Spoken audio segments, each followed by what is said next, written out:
DNA 채취에 동의하냐는 말에 흥식이는 거부할 수도 있는 거냐고 물어보지만 결국 동의하게 됩니다. 또한 형사들은 인기척도 없이 혼자 방에 있던 흥식이 아빠를 발견하게 되고 거기에 흥식이는 거동을 할 수 없어서 그런 거다 라고 말을 하게 되죠. 그래서 흥식이의 DNA만 채취를 한 뒤 철물점을 떠나게 됩니다. 그 시각 흥식이가 굉장히 의심스러운 용식이는 철물점 옆에 있던 쓰레기들을 몽땅 주워와 수상한 물건이 있나 없나 살피다가 머리카락을 발견하게 되죠. 그래서 변소장의 경찰청 연구소 후배에게 몰래 건네주게 되고 더불어 향미의 부검 결과를 듣게 됩니다. 먼저 첫 번째로 살인마에게 불시의 일격을 당했지만 동맥을 비껴가 30-40분 정도는 살아있었다. 그리고 입에서는 까불이가 넣은 것 같이 보이는 톱밥이 나왔다. 하지만 그것보다 더욱 이상한 건 조그만하고 샛노란 게 사체의 식도에서 나왔다는 말이었습니다. 그 말은 즉 향미가 죽기 직전에 자의로 그 수상한 물건을 삼켰다는 뜻이었죠. 하지만 향미가 무슨 말을 남기려고 그런 것 같다는 추측만 하게 됩니다. 그렇게 며칠 후 무엇 때문인지 용식이는 굉장히 고통스러워합니다. 왜냐하면 흥식이 입안에서 채취한 DNA와 사체에서 나온 DNA가 일치하지 않았기 때문이었죠. 그래서 용식이는 모든 정황상 어떻게 흥식이가 범인이 아닐 수가 있냐, DNA가 오류난 게 아니냐고 하며 흥분하던 그때 며칠 전 자신에게 준 머리카락 DNA와 사체에서 나온 DNA가 일치하다.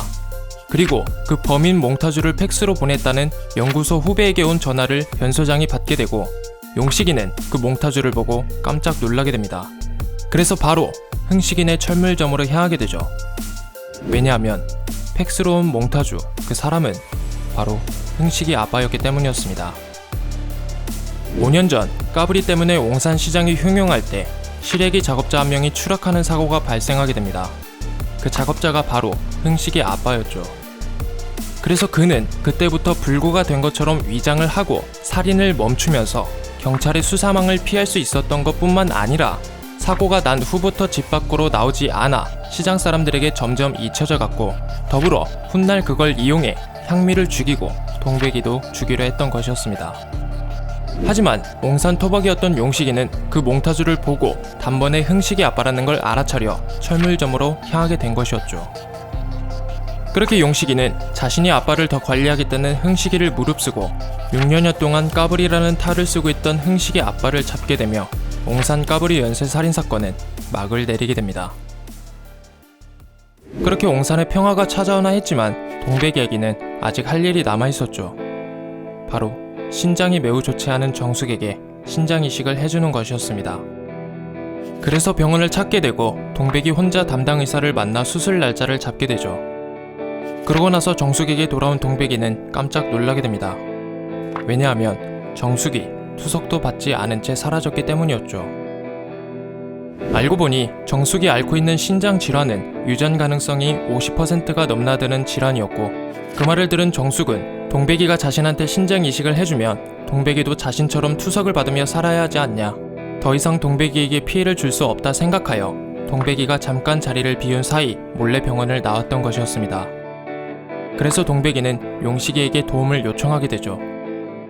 하지만 얼마 지나지 않아 정숙이 명의로 된 생명보험 서류와 편지가 들어있는 가방을 받으며 너무 늦게 찾아 미안하다는 용식이의 말을 듣게 됩니다. 그리고 정숙이 쓴 편지에는 이렇게 쓰여 있었죠.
구독, 좋아요, 알람 설정은 저희에게 큰 힘이 됩니다.